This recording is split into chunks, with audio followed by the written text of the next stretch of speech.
رمضان میں ایسے دعا کریں، آپ کی ہر دعا قبول ہوگی انشاءاللہ۔ ہماری دعا درجہ قبولیت پر فائز ہوئی یا نہیں، اس کی کیا نشانیاں ہیں؟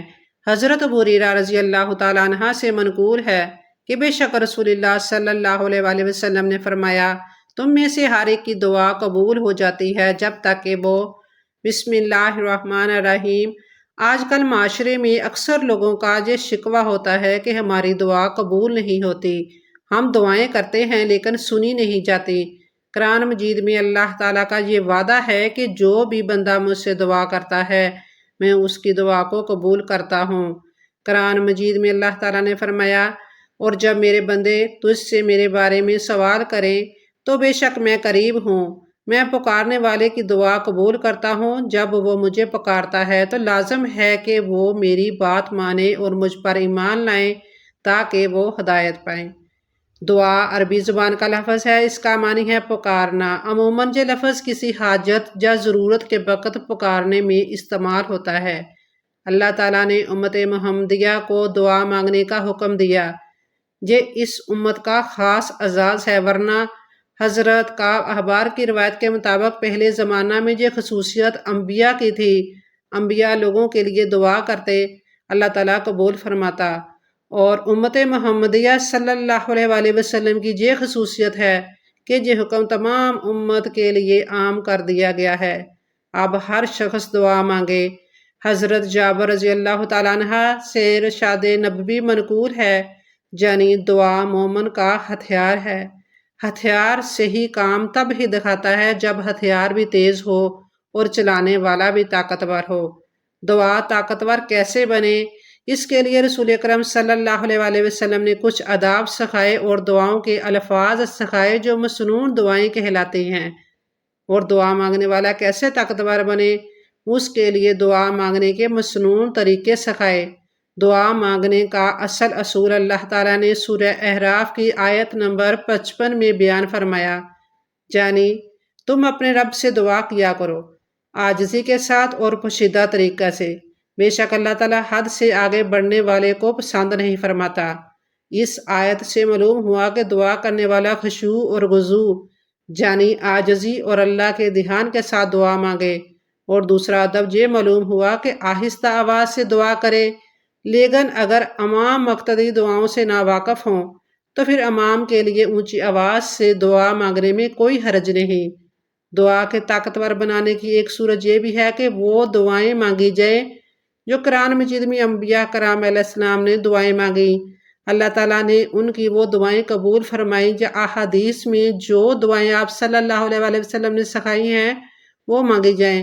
لیکن قرآن و حدیث کے عربی جملے جن میں دعائیں ہیں اگر ان کا ترجمہ اور مطلب آتا ہو تو پھر وہی دعائیں مانگنا افضل اور بہتر ہے۔ لیکن عام حالات میں اگر ان دعاؤں کا مطلب معلوم نہ ہو تو پھر مانگنے والے کو تو معلوم نہیں کہ ان جملوں سے ہم اللہ سے کیا مانگ رہے ہیں۔ اب ان دعاؤں کے پڑھنے کا ثواب تو ضرور ملے گا، لیکن اسے دعا مانگنا نہیں کہیں گے بلکہ دعا پڑھنا کہیں گے۔ دراصل دعا مانگنے کا مقصد اللہ تعالیٰ سے اپنی حاجات اور ضروریات کا سوال کرنا ہے، صرف مخصوص کلمات پڑھنا اصل مقصد نہیں۔ اور یہ جب ہوگا کہ ان دعاؤں کا ترجمہ آتا ہو، اور اگر برکت کے لیے ان کلمات کو پڑھ لے اور اپنی ضروریات کو اپنی زبان میں مانگ لے تو یہ زیادہ بہتر ہے۔ تنہائی میں کوئی شخص جتنی چاہے لمبی دعائیں مانگے، خوب دیر تک مانگے، یہی پسندیدہ بات ہے، لیکن جب امام کے ساتھ دعا مانگے تو مختصر دعا ہونی چاہیے۔ رسول کریم صلی اللہ علیہ وآلہ وسلم نے تو فرض نمازوں کے بارے میں یہ حکم دیا کہ جب تم امام بن کر نماز پڑھو تو ہلکی آواز میں نماز پڑھو، کیونکہ مقتدیوں میں بیمار، ضعیف اور ضرورت مند بھی ہوتے ہیں۔ امام کی لمبی دعا مانگنے کی صورت میں ضرورت مند شخص اٹھ کر واپس جانا چاہے تو صفیں چیر کر لوگوں کے کاندھے پھلانگ کر نکلے گا، اور یہ دوسرے نمازیوں کے لیے تکلیف کا باعث ہوگا۔ صحیح مسلم میں حضرت عائشہ رضی اللہ تعالیٰ عنہ سے منقول ہے کہ رسول اللہ صلی اللہ علیہ وآلہ وسلم جب فرض نماز کے بعد سلام پھیر لیتے تو صرف اتنی دیر بیٹھتے کہ یہ دعا پڑھ لیں۔ دعا مانگتے وقت ہاتھ اٹھانے کے بارے میں مسنون طریقہ یہ ہے کہ دعا کے وقت ہر حال اور ہر وقت میں، چاہے نماز کے بعد ہو یا کوئی اور وقت، ہاتھ اٹھانا مستحب ہے۔ جبکہ دعا کے الفاظ کوئی حاجت اور ضرورت مانگنے کی نیت سے پڑھیں، لیکن جب دعائیں پڑھنے سے ذکر مسنون ہو، جیسے صبح شام کے دعائیں، جاگنے اور سونے کی دعائیں، مسجد میں آنے اور واپس جانے کی دعائیں، کھانا کھانے کی، لباس پہننے کی دعائیں، تو ان دعاؤں میں ہاتھ اٹھانا مسنون نہیں ہے۔ احادیث سے یہ بھی معلوم ہوتا ہے کہ اگر امام نماز سے فارغ ہو جائے اور اس نماز کے بعد سنت یا نفل نہ ہو جیسے فجر اور عصر کی نماز، تو امام دائیں طرف ذرا گھوم کر مقتدیوں کی طرف منہ کر کے دعا مانگے، اس سے بھی مستحب یا ضروری نہ سمجھا جائے۔ مسند احمد اور سنن ابی داؤد میں حضرت مالک بن یسار رضی اللہ تعالیٰ عنہ سے منقول ہے کہ آپ صلی اللہ علیہ وآلہ وسلم نے فرمایا، جب تم اللہ تعالیٰ سے سوال کرو تو اس طرح مانگو کہ ہتھیلیاں چہرہ کی طرف ہوں اور ہاتھ کی پشت نیچے کی طرف۔ حضرت عبداللہ بن عباس رضی اللہ تعالیٰ عنہ اور حضرت عمر رضی اللہ تعالیٰ عنہ سے یہ بھی منقول ہے کہ جب آپ صلی اللہ علیہ وآلہ وسلم دعا سے فارغ ہوتے تو ہاتھوں کو اپنے چہرے پر پھیر لیتے۔ حضرت ابو ہریرہ رضی اللہ تعالیٰ عنہ سے منقول ہے کہ بے شک رسول اللہ صلی اللہ علیہ وآلہ وسلم نے فرمایا، تم میں سے ہر ایک کی دعا قبول ہو جاتی ہے جب تک کہ وہ جلد بازی نہ کرے، یعنی اور جلد بازی کا مطلب یہ ہے کہ وہ کہتا ہے میں نے اپنے رب سے دعا مانگی لیکن میری دعا قبول نہیں ہوئی۔ دعا مانگنے سے متعلق جو آداب احادیث نبویہ میں بیان ہوئے ہیں انہیں ترتیب سے ذہن میں رکھ لیا جائے تو انشاءاللہ وہ دعا مکمل مسنون طریقے کے مطابق ہوگی۔ دعا مانگنے کے بعد یہ نہیں کہنا چاہیے کہ میں نے دعا کی تھی ابھی تک قبول نہیں ہوئی۔ بخاری اور مسلم میں ارشاد نبوی ہے کہ دعا کرنے کے بعد یہ کہنا کہ میری دعا قبول نہیں ہوئی، یہ دعا کو ضائع کرنا ہے، اس لیے کہ انسان جو مانگتا ہے اللہ تعالیٰ یا تو وہی چیز دے دیتا ہے، یا نعم البدل عطا فرما دیتا ہے، یا دنیا میں اس دعا کا کوئی اثر ظاہر نہیں ہوتا لیکن اللہ تعالیٰ اس کے بدلے بندے کے گناہ معاف فرما دیتا ہے۔ اللہ رب العزت ہمیں مسنون طریقہ سے دعا مانگنے کی توفیق عطا فرمائے اور ہم سب کی دعاؤں کو قبول فرمائے، آمین ثم آمین۔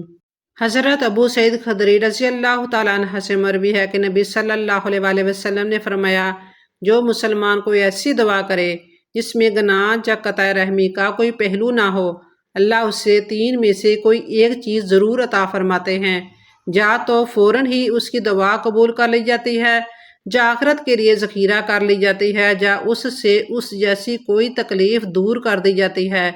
صحابہ نے عرض کیا، اس طرح تو پھر ہم بہت کثرت کریں گے۔ نبی صلی اللہ علیہ وآلہ وسلم نے فرمایا، اللہ اس سے بھی زیادہ کثرت والا ہے۔ دعا مانگنے کا صحیح طریقہ کیا ہے، اس حوالے سے چند باتیں پیش خدمت ہیں۔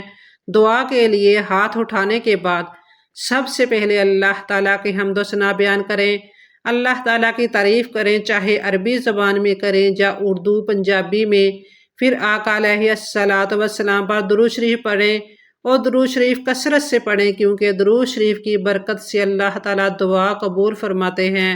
اور دعا کے لیے ہاتھ اٹھانے کے بعد دعا میں اللہ کی حمد و ثنا اور آقا علیہ السلام پر درود پڑھنا بہت ضروری ہے۔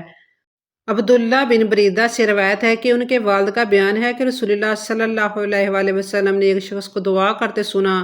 وہ کہہ رہا تھا، اے اللہ میں تجھ سے سوال کرتا ہوں اس بنا پر کہ میں گواہی دیتا ہوں کہ تو ہی اللہ ہے، تیرے سوا اور کوئی معبود نہیں، تو اکیلا ہے، بے نیاز ہے، جس نے نہ جینا اور نہ جینا ہی گیا، اور کوئی بھی اس کی برابری کرنے والا نہیں۔ ابو ہریرہ رضی اللہ تعالیٰ عنہ کہتے ہیں کہ رسول اللہ صلی اللہ علیہ وآلہ وسلم نے فرمایا، تم اللہ سے دعا مانگو اور اس یقین کے ساتھ مانگو کہ تمہاری دعا ضرور قبول ہوگی، اور اچھی طرح جان لو کہ اللہ تعالیٰ بے پرواہی اور بے توجیہی سے مانگی ہوئی غفلت اور لولا میں مبتلا دل کی دعا قبول نہیں کرتا۔ حضرت ابو ہریرہ روایت کرتے ہیں کہ رسول کریم صلی اللہ علیہ وآلہ وسلم نے فرمایا، تم میں سے کوئی شخص اس طرح نہ کہے کہ یا اللہ اگر تو چاہے تو مجھے معاف کر دے، میری مغفرت کر دے، بلکہ یقین کے ساتھ دعا کرے، کیونکہ اللہ پر کوئی زبردستی کرنے والا نہیں ہے۔ حضرت ابو ہریرہ رضی اللہ تعالیٰ عنہ سے روایت ہے کہ رسول اللہ صلی اللہ علیہ وآلہ وسلم نے فرمایا، تم میں سے کوئی شخص اس طرح نہ کہے کہ یا اللہ اگر تو چاہے تو مجھے معاف کر دے، میری مغفرت کر دے، بلکہ یقین کے ساتھ دعا کرے، کیونکہ اللہ پر کوئی زبردستی کرنے والا نہیں ہے۔ جب دعا کریں تو دوسروں کے لیے بھی دعا کریں۔ صفوان سے روایت ہے، حضرت ابو دردہ کی بیٹی دردہ اور ان صفوان کی جوزیت میں تھی۔ وہ کہتے ہیں، اور میں شام میں آیا تو حضرت ابو دردہ کے ہاں ان کے گھر گیا، وہ نہیں ملے۔ میں حضرت ام دردہ رضی اللہ تعالیٰ عنہ سے ملا تو انہوں نے کہا، کیا تم اس سال حج کا ارادہ رکھتے ہو؟ میں نے کہا، جی ہاں۔ انہوں نے کہا، ہمارے لیے خیر کی دعا کرنا، کیونکہ نبی صلی اللہ علیہ وآلہ وسلم فرمایا کرتے تھے، مسلمان کی اپنے بھائی کے لیے اس کی پیٹھ پیچھے کی گئی دعا مستجاب ہوتی ہے۔ اس کے سر کے قریب ایک فرشتہ مقرر ہوتا ہے، وہ جب بھی اپنے بھائی کے لیے دعائے خیر کرتا ہے تو مقرر کیا ہوا فرشتہ اس پر کہتا ہے، آمین، اور تمہیں بھی اسی کی مانند عطا ہو۔ دعا کرتے وقت اپنے نیک اعمال جو آپ نے خالصتاً اللہ تعالیٰ کے لیے کیے ہوں، ان کو اللہ کے حضور بطور وسیلہ پیش کریں کہ اے اللہ، میں نے یہ اعمال تیرے لیے کیے تھے، میری دعا، میری التجا قبول فرما۔ جیسا کہ صحیح بخاری میں موجود ہے، حضرت ابن عمر رضی اللہ تعالیٰ عنہ سے روایت ہے کہ وہ نبی کریم صلی اللہ علیہ وآلہ وسلم سے بیان کرتے ہیں کہ آپ صلی اللہ علیہ وآلہ وسلم نے فرمایا، 3 آدمی کہیں جانے کے لیے نکلے تو راستے میں انہیں بارش نے آ لیا، چنانچہ بارش سے بچنے کے لیے وہ تینوں ایک پہاڑ کی غار میں داخل ہو گئے۔ اوپر سے ایک چٹان گری جس سے غار کا منہ بند ہو گیا۔ انہوں نے ایک دوسرے سے کہا کہ اپنے بہترین عمل کا وسیلہ دے کر اللہ تعالیٰ سے دعا کرو جو تم نے کیا ہے۔ تو ان میں سے ایک نے کہا، اے اللہ، میرے والدین بہت بوڑھے تھے، میں گھر سے نکلتا اور اپنے مویشیوں کو چراتا، پھر شام کو واپس آتا، دودھ نکالتا اور اسے لے کر پہلے والدین کو پیش کرتا۔ جب وہ نوش جان کر لیتے تو پھر بچوں، بیوی اور دیگر اہل خانہ کو پلایا کرتا تھا۔ ایک شام مجھے دیر ہو گئی، جب میں واپس گھر آیا تو والدین سو گئے تھے۔ میں نے انہیں بیدار کرنا اچھا خیال نہ کیا۔ دری حالت میرے بچے پاؤں کے پاس بھوک سے بلبلا رہے تھے۔ میری اور میرے والدین کی کیفیت رات بھر یہی رہی تا آنا کہ فجر ہو گئی۔ اے اللہ، اگر تو جانتا ہے کہ میں نے یہ عمل صرف تیری رضا جوئی کے لیے کیا ہے تو ہم سے یہ پتھر اتنا ہٹا دے کہ کم از کم آسمان تو ہمیں نظر آنے لگے۔ چنانچہ پتھر کو ہٹا دیا گیا۔ دوسرے نے دعا کی، اے اللہ، تو جانتا ہے کہ میں اپنی چچا زاد لڑکی سے بہت محبت کرتا تھا، ایسی شدید محبت جو ایک مرد کو عورتوں سے ہو سکتی ہے۔ اس نے مجھ سے کہا تو وہ مقصد حاصل نہیں کر سکتا تھا جب تک مجھے 100 دینار نہ دے دے۔ چنانچہ میں نے کوشش کر کے 100 دینار جمع کر لیے۔ جب میں اسے صحبت کے لیے بیٹھا تو اس نے کہا، اللہ سے ڈر اور اس مہر کو اس کے حق کے بغیر نہ توڑ۔ تب میں اٹھ کر کھڑا ہو گیا اور اسے چھوڑ دیا۔ اے اللہ، اگر تو جانتا ہے کہ میں نے یہ کام تیری رضا طلبی کے لیے کیا ہے تو ہم سے چٹان کی رکاوٹ دور کر دے۔ چنانچہ 2/3 پتھر ہٹ گیا۔ تیسرے آدمی نے کہا، اے اللہ، تو جانتا ہے کہ میں نے ایک مزدور کو ایک فرق جوار کے عوض اجرت پر رکھا تھا۔ جب میں نے اسے غلہ دیا تو اس نے لینے سے انکار کر دیا۔ میں نے یہ کیا کہ اس غلے کو زمین میں کاشت کر دیا، پھر اس کی پیداوار سے گائیں خریدیں اور ایک چراواہا بھی رکھ لیا۔ پھر ایک دن وہ مزدور آیا اور کہنے لگا، اے اللہ کے بندے، میرا حق مجھے دے دے۔ میں نے کہا، وہ گائیں اور چراواہا تمہارے ہیں۔ اس نے کہا، تم میرا مذاق اڑا رہے ہو۔ میں نے کہا، میں تمہارے ساتھ مذاق نہیں کر رہا ہوں، وہ واقعی تمہارے ہیں۔ اے اللہ، اگر تو جانتا ہے کہ میں نے یہ کام تیری رضا کو طلب کرتے ہوئے کیا تھا تو ہم سے اس چٹان کو ہٹا دے۔ چنانچہ اس چٹان کو ان سے ہٹا دیا گیا۔ دعا کی قبولیت کی علامات کیا ہیں؟ یہ جاننے کے لیے کہ ہماری دعا درجہ قبولیت پر فائز ہوئی یا نہیں، چند علامات ہیں جن سے اندازہ ہو جاتا ہے کہ دعا شرف قبولیت سے بازیاب ہوئی ہے۔ وہ مندرجہ ذیل علامات ہیں، مثلاً دل میں رب کا خوف محسوس ہونا اور قلب پر ہیبت اور رقت کا طاری ہونا، اسی طرح بدن کے رونگٹوں کا کھڑا ہونا اور آنکھوں سے آنسوؤں کا جاری ہونا، دل میں سکون و طمانینت کا پیدا ہو جانا اور دل میں خوشی کا جذبہ بیدار ہو جانا، ظاہراً طبیعت کا ہلکا معلوم ہونا اور بوجھل پن کا خاتمہ ہو جانا، اور ایسا محسوس کرنا کہ گویا مجھ پر ایک بہت بڑا بوجھ تھا جو اتر گیا ہے۔ یہ دعا کی قبولیت کی علامات ہیں۔